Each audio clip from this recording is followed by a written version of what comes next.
بسم اللہ والصلاة والسلام علی رسول اللہ خاتم النبیین ورحمۃ اللہ عالمین۔ ہمارا آج کا موضوع ہے جی ٹو نیشن تھیوری اور the making of Pakistan. What happened? What made this subcontinent to divide among two nations, you can say? Muslims particularly, they were given a separate land, and how this movement started. They were living together for around 1000 years together, but they could not fuse together. Why they could not fuse together? ساری Pakistan movements اصل میں وہ events ہیں جنہوں نے ان کو ایک separate nation کا احساس دلایا. Otherwise, that was their habitat. They were born there, their forefathers were there, their graveyards were there, they have very deep association, spiritual linkage with the land. What made them to think, on those terms that they can't live with the other dominant community, that is the Hindu community? This is the only question. یہ ساری باتیں ہم وہ بتائیں گے who is responsible creating that mindset which compelled the Muslim to demand the separate land. یہ ہے Pakistan movement, یہ ہے ٹو نیشن تھیوری. تو بریفلی میں اس کو انکپاس کروں گا، سکین کروں گا ساری ہسٹری کو. کبھی کسی کا اقتدار آیا یہاں، کبھی کسی کا. Finally British they came in. They grabbed the power from the Muslims, and when the Muslims were weak, there were other communities which got the political hold of the country. Maratha power تھی، ہندو power تھی، اس کے ساتھ پھر British نے جنگ کی، ان سے بھی لے لیا. پھر سکھ سارا پنجاب اور NWFP، یہ اس پر سکھوں کی حکومت تھی، ان سے انہوں نے جنگ کی، ان سے بھی لے لیا. اور فائنلی یہ سارے سب کانٹیننٹ پر حکمران ہو گئے، including Myanmar and Sri Lanka. 1857 کی جسے ہم جنگ آزادی بھی کہتے ہیں، انگلش اسے میوٹنی کہتے ہیں، اس کے بعد انہوں نے کہا کہ that was a war against the British rule. Who is responsible for that? Generally, they considered that the Muslims were behind that. And subsequently, the era of persecution against Muslims started. For Hindus, this, coming in of British was just change of the masters. Before that, Muslims were their masters, and now it was British. Therefore, they didn't feel any change. Rather, they welcomed them for the reason that the British were very kind on them. کہ ہم نے تو مسلمانوں سے چھینی اور مسلمان ہمارے خلاف ہیں، کیونکہ مسلمان رولر تھے، سامزارہ، ان کو اچھا نہیں لگا، اس لیے کہ ساری جنگیں تو مسلمانوں سے ہوئی. اب 1757 میں بیٹل آف پلاسی ہوتی ہے، نواب سراج الدولہ کے، وہ بھی مسلمان تھا، تو سارا بنگال پہلے کیپچر کیا انہوں نے. Bengal was the most populous province of the sub continent. پھر دوسری بڑی ریسسٹنس تھی میسور میں، جہاں حیدر علی تھے اور پھر ان کا بیٹا Tipu Sultan. They resisted the British Raj and they fought with them. Ultimately they captured the Mysore as well. بعد میں پھر مرہٹے اور سکھ آئے، ان کو یہ مکمل ہولڈ ہو گیا. جب یہ پرسیکیوشن سٹارٹ ہوتی ہے تو یہ سر سید کا دور تھا.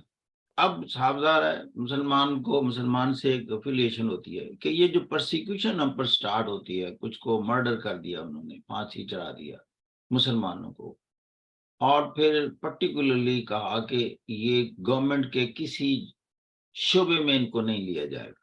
اور ایسی ایڈز آتی تھیں کہ Muslims are not entitled to get this job. اب سر سید نے وہ بھی دیکھا. اوپر سے مسلمانوں میں نفرت اتنی تھی انگریزوں کے خلاف، they refuse to study English language. In the beginning تو انہوں نے پرشین کو آفیشیل لینگویج رکھا، چونکہ یہ مغل کی تھی، اور دیکھا کہ it is widely understood in sub continent. لیکن انہوں نے انگلش پڑھانی شروع کی انگلش اسکولوں میں، اور آہستہ آہستہ جب دیکھا کہ لوگ پڑھ گئے ہیں تو پھر انہوں نے آفیشیل لینگویج انگلش کر دی. اور اس میں زیادہ جو پھر لوگ ایبل تھے، جو کہ ایلیجیبل تھے، وہ ہندو تھے. کیونکہ انہوں نے ایک دم انگلش کو پہلے پڑھنا شروع کر دیا اور مسلمانوں نے نفرت کی وجہ سے انگلش نہیں پڑھی. یہ کہتے تھے ہم نے فارسی ہی پڑھنی، اس لیے کہ ہماری یہ عربی رسم الخط اور یہ ہماری مغلیہ دور کی یادیں. تو انہوں نے نا اس انگلش سیٹ اپ میں اپنے آپ کو جذب نہیں کیا، ہندوؤں نے کر لیا. ابھی میں آپ کو ایک مثال دیتا ہوں ہگلی کالج کی. It was around 1872. Hooghly college میں، یعنی یہ کلکتہ ہے، کلکتہ میں مسلمانوں کی جو پرسنٹیج تھی دیٹ واز 27%. اور اس میں 300 جو گریجویٹ کلاس میں تھے اسٹوڈنٹس انرولڈ، ان میں مسلمانوں کی تعداد صرف 3 تھی. 3 وہ آگے 1% ہو گئے. یعنی as a matter of principle they should have been 27% in the Hooghly college, لیکن کیا تھا 1%. یہ تھا ان کا ایجوکیشن کی طرف ٹلٹ. اب جتنے بھی برٹش سیٹ اپ میں، ایڈمنسٹریٹو سیٹ اپ میں لوگوں کو جاب ملے، صاف ظاہر اس کے سب سے بڑا بینیفیشری کون تھے؟ That were Hindu.